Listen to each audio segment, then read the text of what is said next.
So, a quick recap when we discussed last time as to what do these developmental stages really represent, whether it is Freud, whether it is Erickson, whether it is Klein, whoever has tried to understand the development of the human psyche have tried to classify them at different stages.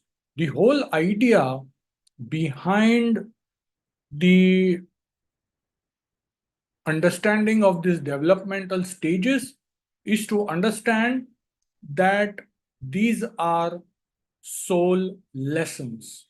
These are very fundamental to survival in the world. Without learning these lessons, the crystallized personality of the individual has a price to pay.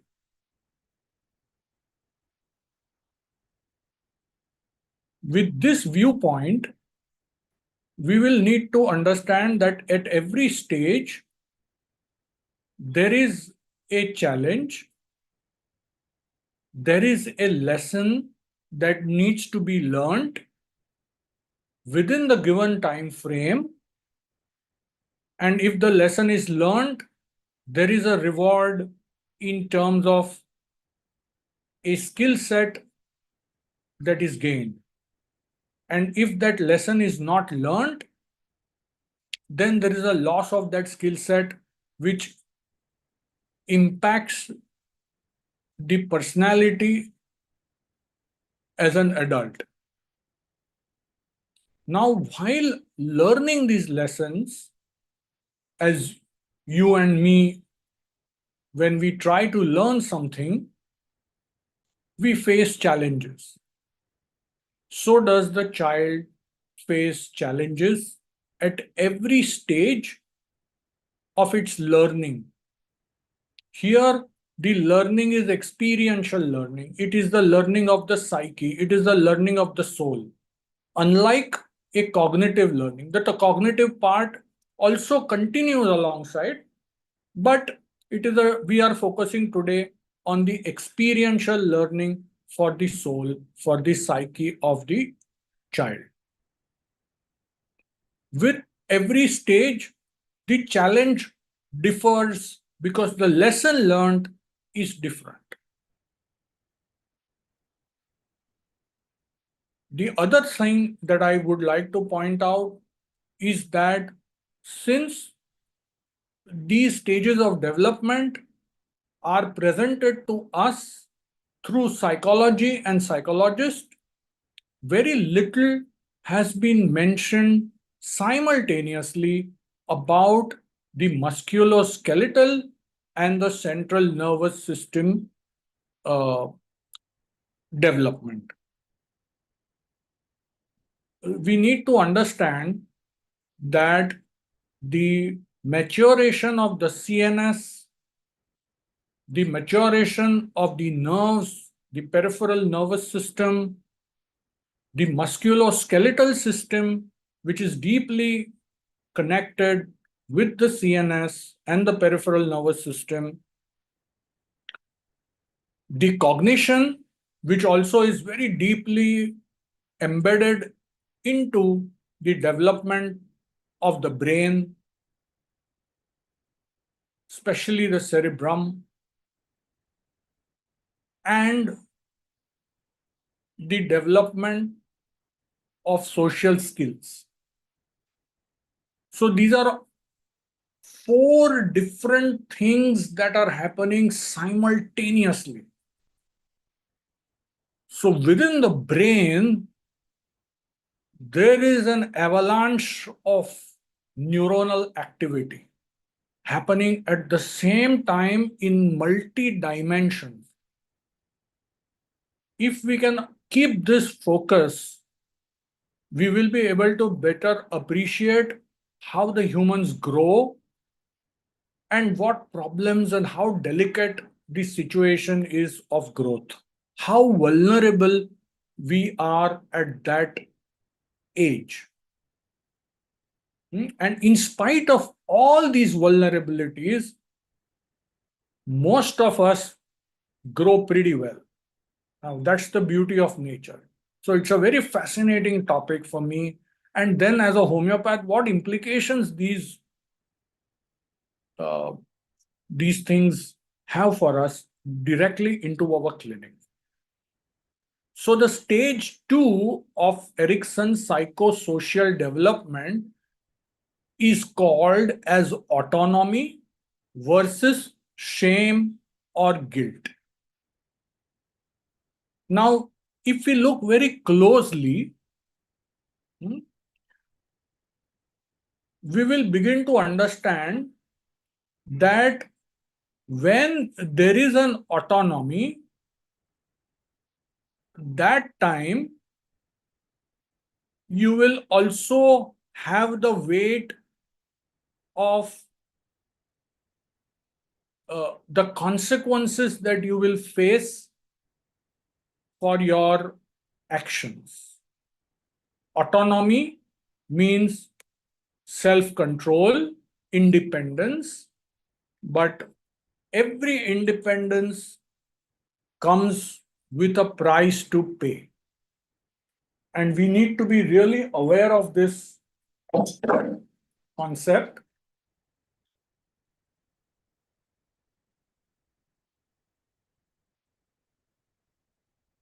So at this stage, what is the autonomy about? What is the independence about? The independence is first and foremost is to control your own muscle system. The most important part that we need to identify that within our social context, the first muscle that we want the child to achieve the control over is that of the anal sphincter and the urinary sphincter. These two sphincters symbolically also represent, please understand the term symbolically. The control over urine and stool also represents the control over your fundamental instincts, your basic instincts. So, at this stage, there are challenges. What are the challenges? The challenges are the child is somewhere in transition between being at mercy for its well-being with the parents, with the society, with the family, vis-a-vis the achievement of independence, achievement of independent self-care. The child is in this transitional bottleneck. And therefore, the greatest challenge is the cultural forces surrounding the belief systems, surrounding the idea of control. You will find there are cultures and families where parents will be very, very meticulous, very, very finicky about orderliness. They will not tolerate a child, soiling the floor, going around in the house. That is one set of family. And the other set of the caregivers are the ones who really are very liberal and they are completely okay, whatever the child does. Usually, you will find that in situations where there are many children, the mother has 3, 4 children, then what the mother does is now she has to look after, and there are responsibilities of home. The mother will leave the youngest infant to the oldest of the infant, regardless of whatever is the capacity of this individual. Now, the problem that happens here is that not sufficient discretion is used by that younger infant, by the older infant who is still a child himself, to draw the lines of what is permissible and what is not permissible. So it's a very confused kind of situation. So we have both the extremes. One extreme where very orderliness is kind of encouraged, and that is what is practiced at home. And the other side is a side where it is very liberal. You are allowed to do whatever you want to do.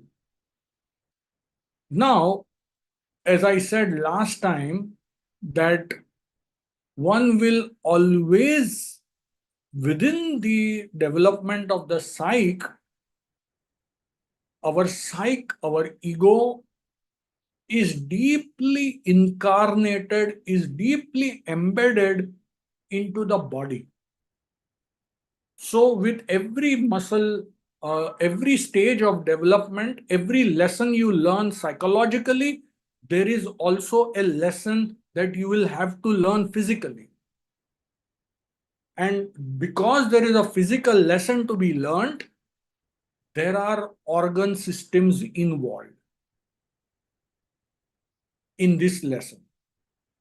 So the organ system in this stage that needs to mature, when we talk of mature means what we talk of learning, which needs to learn his lesson, is first the anal sphincter, the urinary sphincter, and then the musculoskeletal system at large.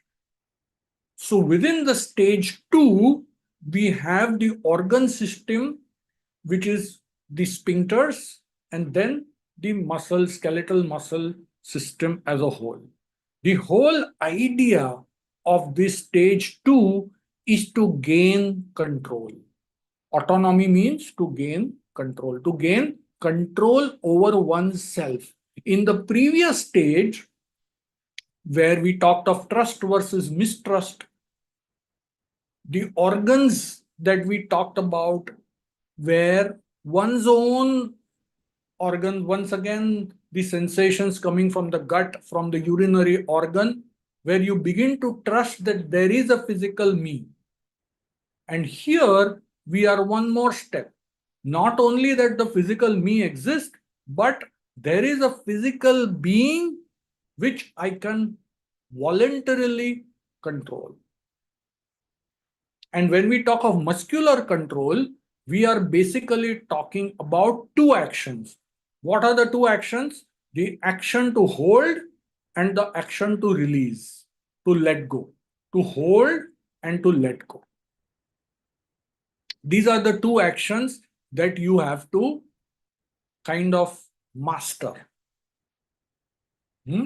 So now you see what is happening in terms of the outer challenges. When the family is very tight of what is very organized, then the idea of holding. They want to hold very quickly and very tightly and not let go. That is all about organization, correct? And the other side is just let go. Everything is relaxed. And we have to come somewhere in between. So in either side, if the lesson is not learned, then we have two sides in this situation. One side where there is no inhibition, and the other side where there is too much inhibition. So before we see what impact it has when you fail to learn the lessons, we will try to see what do we gain when we restrain. So Dr. Keyur says restraint is often opposed by inherent defiance. Yes, so I will come to that a little bit later, Dr. Keyur. So it's an interesting point. So I will speak about it as we go a little further. As we mature, when you clear and you master this stage, what is the gain that you get? The first gain is I am in control. This is the first feeling that the child begins to get. That means this is very closely related to the child judging its own capacity to control. This in turn gives a sense of pride. It gives a sense of self-esteem, a sense of self-worth, a positive one. I'm not talking about being egoistical, but the sense of, yes, I am capable, I am able to do this. The other thing is now the child therefore begins to have trust in his own self and his own ability. Alongside with this, there is a muscle development also starts. Now, this is a kind of a positive feedback cycle. If you stimulate the muscles and control the muscles, they grow better. When they grow better, then you have a better ability to control them. So you kind of get into this positive cycle, therefore enhancing a complete musculoskeletal and of course the skeletal muscle growth. And alongside it, the nerves that control these, the nerve fibers and the nerve centers into your brain and the spinal cord, they also begin to grow in the physical sense of the word. So you can see with one lesson what implications the whole gamut of things that happen. It's such a wonderful thing that is happening within this small baby. Okay, then we go further. And of course, what we realize is that from the social standpoint of view, you have achieved your toilet training. Okay, now comes, this is a success story of stage 2, which all of us have apparently achieved. Now comes a stage where one might fail. Okay, one more point that I need to tell you is it develops this ability to hold and to release at will. I will choose my moment of time. That is the feeling the child will get. I will choose the appropriate moment of time. Now this is the dichotomy that starts happening within our personality. Why do I say dichotomy starts here? Because before this time, there was nothing like right time or wrong time, right place or wrong place. That was not there. But in this stage, this gets introduced. And this is the tipping point. Because the ability to say what is right, time, space, circumstance is the perception of the surrounding situation that comes into play. We'll see further what problem it can create and why this stage is called autonomy versus guilt and shame. Okay. Now we see a situation where you have failed in this stage. So there are two situations, while I told you, where the parents are extremely organized, extremely demanding, and the other side is the parents who are very, very liberal and who really don't bother of too much organization, both ways. Then the first thing that you will learn is the inappropriate timing of holding and releasing. Releasing what? Stool and the urine. That is the most fundamental thing. And this, I told you, is symbolic of your fundamental instinctual urges. Control over your fundamental instinctual urges. This begins to become inappropriate. Either you hold the stool for too long or you don't hold it where you're supposed to hold it. This is the problem that creeps into the mind. Then what impact it will have? So the people who are too liberal and have not achieved the ability to control, in that case, what is lost is the sense of power. Power over whom? Power over myself. And when you are into a situation, into the society with this deep-rooted feeling that I am powerless, then it is a difficult scenario to survive in. So what happens is that several ego defenses come into play, and then from the powerlessness, this man or this woman becomes exactly the opposite. For those who are studying psychology and ego defenses, a situation which I call reaction formation, where you are very powerless deep within, but since then you have to survive in this powerless form. The only way that the psyche will do is to become exactly the opposite, very powerful, very controlling, very fastidious, very tight, and very rigid in one's own ways, and very authoritarian also. So a lot of energy is spent by the psyche in governing one's own self, and therefore the environment also. Then comes a situation where within the short term, these children are classically labeled as spoiled, pampered children.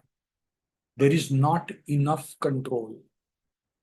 In these kind of situations where the children are not enough, there is not enough control over your instincts, so these children will become very demanding, very rude. Of course, rudeness is always the perception of the society, but the whole idea of the child is whatever I need needs to be fulfilled right now, and there is no sufficient control over it. So you will find that these children are rude. At the same time, deep inside, they are very powerless. They do not have enough self-esteem. So it's a very complicated kind of situation that kind of this stage, failing in this stage arises. So they become very stubborn. And at the same time, because they have not achieved the control that is required, there is a sense of shame. Therefore, autonomy versus shame or guilt.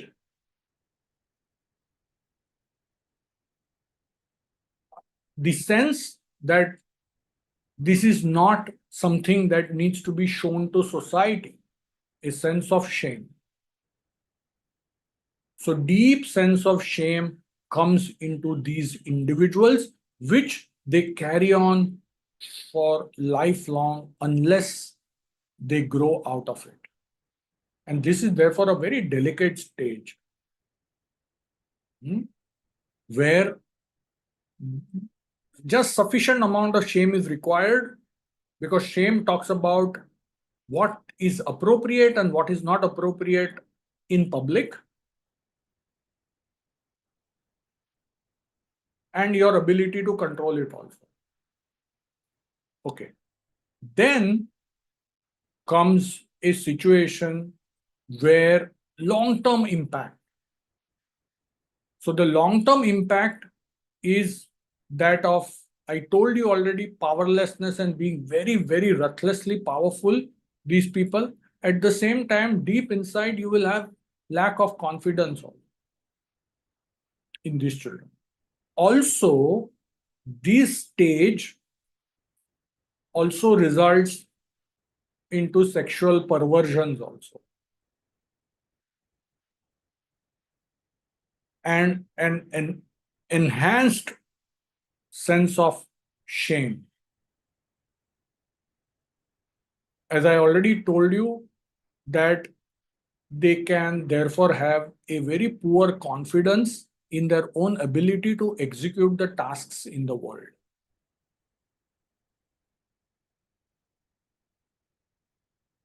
And this produces a lot of anxiety within them, because there is a demand as you grow, the demand for you to execute things also increases. And therefore, they become rigid, they become very fastidious, they can be very performers also. Because what happens is they put in a lot of energy to organize themselves and become very, very tightly controlled.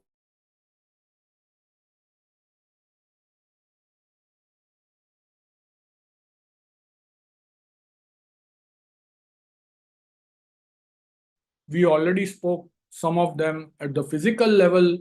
We can have constipation, frequent urination, pathology can come up at this stage. Then what is it in terms of homeopathy that we are going to take? So again, I will just repeat this one line, that understanding and insight into these stages will help you to go deep into your case taking. When you recognize these kind of very fastidious individuals, very, very controlling individuals, then it would be very, very easy for you to understand that this is somewhere happening in the second stage of his psychosocial development. So there has to be some conflict between the control that is exerted on the child at that time. Either it was too much or too little, and you can explore into it in terms of your case taking. In terms of direct understanding of our materia medica rubrics, you will find ailments from domination or pampered children, both sides. Children spoiled or pampered, over pampered children, or children who undergo very, very too much controlled children, domination. Then there are interesting rubric like suppression of natural instincts, inclination. Too much suppression of natural inclinations. Then we have, you can also have sense of shame, ailment from shame, fear of undertaking anything. And at the physical level, you will also find passing stool everywhere. You will have these rubrics where children are passing stool everywhere, involuntary, no control over urination is happening. The sphincter control is a problem, where controlling of your inner urges. Let us take, for example, Lilium tiglinum or aloe. The whole family, Liliaceae family, has this issue. struggling to control. Elo, the sphincter will just give in. In Lilium Tick, you will find that she must occupy herself so that to take care of her sexual desire. So the whole family is struggling. Veratrum alb, completely either very religious or you find very lascivious. All belong to the same family. So that's the struggle that you find. You find another group of drugs like carcinosin, very fastidious, high performer, extremely anxious. This comes from the other side where the parenting control is very tight. So again, they are also fixated into the anal stage, or sorry, into this stage of uh, autonomy versus shame and guilt. So the medicines that we already talked about, we can think of Thuja also. Thuja also very similar. Carcinosin I told you. Lilies I told you. These drugs just come offhand to me, but we need to do a more deeper study, more systematic study, and classify them. So I think this is what I had today to share. Any questions anybody has got, I am happy to take. Either on YouTube, I'm not sure how many are there on the YouTube side. We have one question on YouTube, but it is related to introduction to Boninghosen. But I believe we already have a course on that. Okay. Yes. So, Dr. Kaur, your comment that you mentioned that each time there is a restraint, there is a defiance. What is the whole idea of this? That each time when there is too much control, your deeper instinct doesn't want to get control. It wants to just overthrow the control. So you find a lot of children struggling with toilet training. Because what? Control, no? Toilet training is the whole idea of control. Dr. Hiten, your question is not very clear to me. Mineral remedies, animal remedies at this stage. I need to do more workout on this at a more detailed level. But if we clearly understand the symptoms and the implications of this stage, then we can identify what remedies are also. Sir, I'll just rephrase the question on YouTube. It says lecture on original preface to Boninghosen's. But what Boninghosen's? I believe therapeutic pocketbook. Has somebody put here in the chat box of YouTube? No, it's in YouTube chat box. Okay, I'm not able to see it.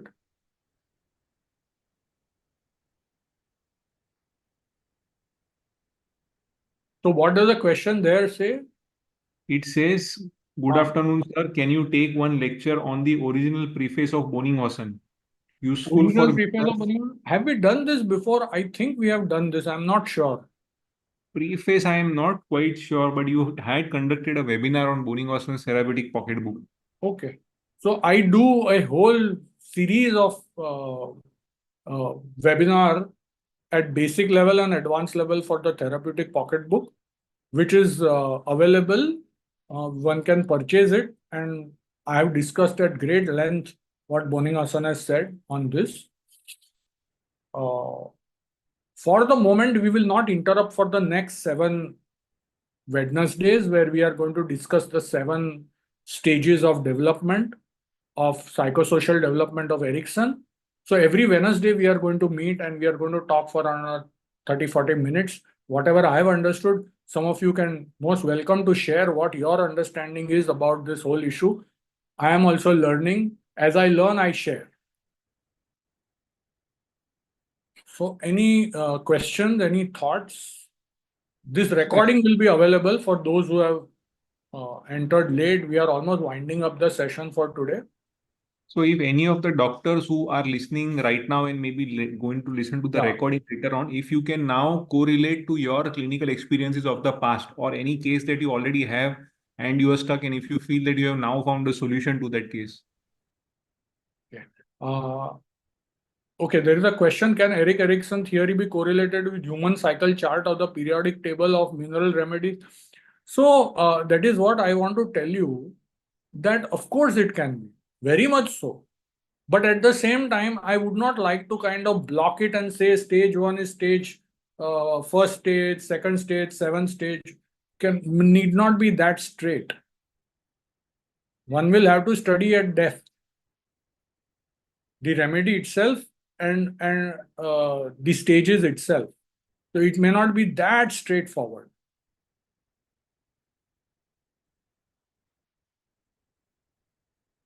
So a lot of work, I think Yakir's work is based on Erickson.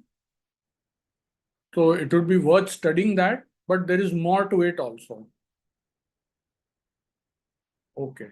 So I think we meet each other next Wednesday. Dr. Keyur, any date you recall next Wednesday? What will be the date? I think 2nd or so. 30th of October. After that, 30th of October. New Year. Okay. Okay, it will be beginning of Diwali, but we'll still continue to do these sessions regardless of being Diwali or no Diwali. And we continue to do our work at least for some time, even during Diwali. And those who are busy in Diwali, then they can always see the recordings. So take care and bye-bye. Please put up your questions in the YouTube, and I will try and reply as many as I can. So we are coming to an end. I will stop the recording.